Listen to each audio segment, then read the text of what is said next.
Guys example number 57 को देखो, motion ए plane का। ये भी बहुत सिंपल सा एग्जाम्पल है, बहुत ही सिंपल। देखो कैसे इसको सॉल्व करेंगे। यहाँ पर लिख दो सॉल्यूशन, यहाँ पर लिखो सॉल्यूशन। आपसे कह रखा है the position of a particle is given by. देखो ये पोजीशन दे रखी है जिसको आपने आर वेक्टर के थ्रू रिप्रेजेंट किया है। ये एक्स एक्सिस में भी है, वाई एक्सिस में भी है और जेड एक्सिस में भी है। इट मीन्स ये 3D के अंदर पार्टिकल मूव कर रहा है। आपसे कह रहा है टी जो है वो सेकंड में है। इसका फर्स्ट पार्ट है कि फाइंड वेलोसिटी और एक्सीलरेशन, मतलब वेलोसिटी बतानी है आपको, वेलोसिटी का फंक्शन बताना टाइम के साथ। वैसे आपको एक्सीलरेशन का फंक्शन बताना जो कि इन टर्म्स ऑफ टाइम आ सकता है, नहीं भी आ सकता, कोई दिक्कत नहीं है। तो कहने की बात ये है, आपको कह रहा है कि इसका वेलोसिटी बता दो और इसका एक्सीलरेशन बता दो। तो यहाँ पर लिखेंगे सॉल्यूशन। सॉल्यूशन के बाद आप अगर वेलोसिटी बताने के लिए जाएंगे तो जो वेलोसिटी होता है वो होता है D R vector upon D T vector, ये होता है। मतलब एक तरह से इस पोजीशन वेक्टर का डिफरेंशिएशन करो। Differentiation D upon D T ऐसे रहेगा। आर वेक्टर की वैल्यू रखो, यह आ जाएगा 3t और आई कैप प्लस के 2t स्क्वायर जे कैप प्लस के 5k कैप। जब आप इसका डिफरेंशिएशन करेंगे टाइम के रिस्पेक्ट में, तो जिसके पास t है उसका होगा और जिसके पास t नहीं है उसका 0 हो जाएगा।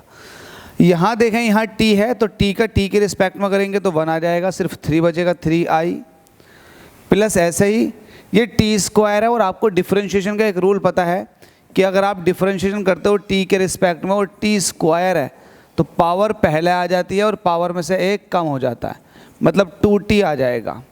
तो यहाँ पर पावर पहले आ जाएगी, जब 2 की 2 के साथ मल्टीप्लाई करेंगे तो हो जाएगा 4 और पावर में से एक कम, मतलब t रह जाएगा। ये j ऐसा ही रहेगा जैसा है। तो ये आपके पास दूसरी वाली टर्म का डिफरेंशिएशन हो गया। अगर तीसरी वाली टर्म को देखें तो इसके अंदर t है ही नहीं, और जब t नहीं है तो इसका 0 हो जाएगा। तो ये हमारे पास अल्टीमेटली वेलोसिटी आ चुकी है, ये वेलोसिटी आ चुकी है। फर्स्ट पार्ट सॉल्व कर रहे थे ना। अब आपसे कह रखा है इसके अंदर कि आप जो है एक काम और कर लो, एक्सीलरेशन भी बताओ। तो आपको अब एक्सीलरेशन चाहिएगा। एक्सीलरेशन निकालने के लिए आपको डिफरेंशिएशन कर देना होता है टाइम के रिस्पेक्ट में वेलोसिटी का। ये तो आपको बेसिक चीज़ें पता होंगी। अगर आपको पोजीशन वेक्टर दे रखा, वेलोसिटी चाहिए तो एक बार डिफरेंशिएशन कर दो पोजीशन का तो आपको वेलोसिटी मिल जाएगी। अगर आपको वेलोसिटी दे रखी है उसका टाइम के रिस्पेक्ट में डिफरेंशिएशन कर दोगे तो एक्सीलरेशन मिल जाएगा। तो वही है, वेलोसिटी आपके पास है, इसका टाइम के रिस्पेक्ट में डिफरेंशिएशन कर दो। वेलोसिटी की वैल्यू कितनी है, 3i प्लस का 4tj। अब देखो, जिसके पास t है उसका डिफरेंशिएशन होगा, जिसके पास नहीं है उसका 0 हो जाएगा।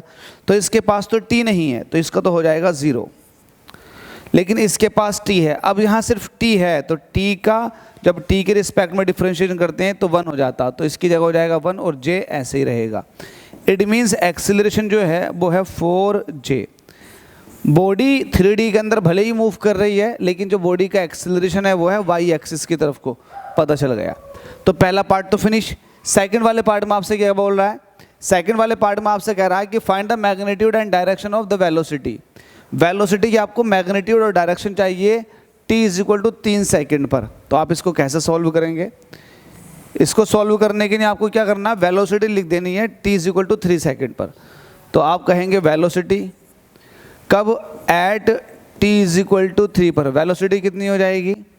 वेलोसिटी वाला इक्वेशन देखो, तो वेलोसिटी आपके पास ये है 3i प्लस का 4t। आप t की जगह 3 रखोगे तो 4 3 12, तो यहाँ पर 12j हो जाएगा। तो ये तो वेलोसिटी का वेक्टर फॉर्म था। जब आप इसका मैग्नीट्यूड निकालोगे तो मैग्नीट्यूड ऑफ वेलोसिटी ये निकल कर आ जाएगा स्क्वायर रूट कोफिशिएंट का स्क्वायर, कुछ इस तरीके से। अब देखो 12 का स्क्वायर होता है, 3 का स्क्वायर होता है 9, 12 का स्क्वायर होता है 12 12 में 144। जब 144 में 9 ऐड करोगे तो वैल्यू आ जाएगी 153। तो कहीं ना कहीं ये 12 के स्क्वायर से ज़्यादा है, तो अप्रोक्सीमेट वैल्यू आ जाएगी 12.4 मीटर पर सेकेंड। तो ये आपके पास आ चुका है वेलोसिटी का मैग्नीट्यूड, मतलब इस वेलोसिटी से पार्टिकल मूव कर रहा है। साथ में ये भी पूछा है कि डायरेक्शन बता दो, तो आप कहेंगे डायरेक्शन के लिए आप tan थीटा का इस्तेमाल करते हो। tan थीटा = हो जाएगा देखो जब भी आप डायरेक्शन निकालते हो एक्स एक्सिस से निकालते हो तो परपेंडिकुलर पे जो काम करता है वो करता है वाई वाला, तो आप कह दो कि V Y upon V X, horizontal के साथ बता रहे हो आप। तो वी वाई का मतलब ये है कि वेलोसिटी का वाई कॉम्पोनेंट। अब वेलोसिटी का आपके पास ये है, इसका वाई कॉम्पोनेंट क्या है 3 है, यहाँ पर 3 ले लोगे। वेलोसिटी का एक्स कॉम्पोनेंट, तो एक्स कॉम्पोनेंट तो ये है, लेकिन यहाँ पर 3 रखा था तो 4 3 12 हो गया था, तो ये हो जाएगा 12। तो 3 एकम 3 3 चौक 12, तो ये आ जाएगा 1 डिवाइडेड बाय 4, जिसको आप 0.25 कहते हो। आपको नहीं पता वैल्यू कितने में कितने डिग्री की वैल्यू 10 में कितने डिग्री की वैल्यू 0.25 होती है, नहीं पता तो आप यहीं छोड़ दोगे, 10 इनवर्स 0.25। तो ये है direction of resultant. Direction of resultant in the sense मतलब वेलोसिटी का डायरेक्शन हॉरिजॉन्टल के साथ, तो इतने डिग्री के एंगल पर निकल करके जा रही है। तो आप समझ लें इसको किस तरीके से आपने इसको सॉल्व किया है। यहाँ पर theta is equal to 10 inverse V Y upon V X 12 up divided by 3, V Y upon V X. Book के अंदर आपका वी वाई जो है 12 ले रखा, तो बी वाई 12 कैसे ले लोगे? सही है, वाई एक्सिस में 12 चल रही है और एक्स में कितनी चल रही है 3 चल रही है, तो हमने उल्टा ले लिया क्या? वाई में कितना चल रहा है, ये तो एक्स वाला है, अरे उल्टा ले लिया, सॉरी फॉर दैट, हमने ही उल्टा ले लिया। एक्चुअल में ये आई वाला जो होता है एक्स में होता है और जे वाला जो होता है वो वाई एक्सिस में होता है, तो थोड़ा सा उल्टा लिख दिया। मैं आंसर को मैच कर रहा था, थोड़ा सा उल्टा लिख दिया, ध्यान नहीं दिया आप लोगों ने इस चीज़ का। चलो कोई नहीं, आप बताएंगे tan थीटा, डायरेक्शन अब इससे लिखेंगे, tan theta is equal to V Y upon V X, बिल्कुल सही लिखा हुआ था। वी वाई की वैल्यू बताएं, वाई का मतलब होता है ये वाला, जे वाला जो होता है वाई डायरेक्शन में होता है, तो ये हो जाएगा 4 3 12, क्योंकि t इज इक्वल टू 3 था, तो ये 12 हो जाएगा और ये 3 ऐसे करेगा, 3 चौके 12, तो tan theta is equal to आ जाएगा 4, थीटा इज इक्वल टू हो जाएगा tan इनवर्स 4। एक्चुअल में मैं ये देखना चाह रहा था बुक के अंदर कि ये tan इनवर्स उस टाइम 0.25 आया था, तो मैं ये देखना चाह रहा था कि 0.25 का एंगल कितना था, क्योंकि ये थीटा इज इक्वल टू ये tan इनवर्स अब तो 4 आ चुका है, तो जैसे कि मैं बुक में देखना चाहूँगा कि tan इनवर्स 4 का जो एंगल होता है वो कितने डिग्री का होता है, क्योंकि आपको पता है tan theta is equal to 4 है, तो tan की थीटा की कुछ तो वैल्यू होगी जिस पर ये 4 आया होगा।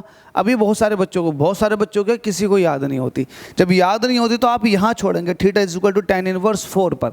हाँ, अगर आपको ट्रिग्नोमेट्रिकल टेबल दे रखी है, ये वाली टेबल नहीं, नॉर्मल वाली जो दूसरी वाली टेबल होती है जिसमें पूरे फ्रैक्शन की वैल्यू दे रखी होती है, तो आप उसकी मदद से आप वहाँ से ज़रूर देख कर आप लिख सकते हैं कि tan इनवर्स 4 की वैल्यू कितनी होगी, या फिर 4 जो है थीटा पर कितने डिग्री पर आता, तो आप ये वाली बात बता सकते हैं। Thank you so much, question easy था, क्वेश्चन में कुछ इतना खास नहीं था।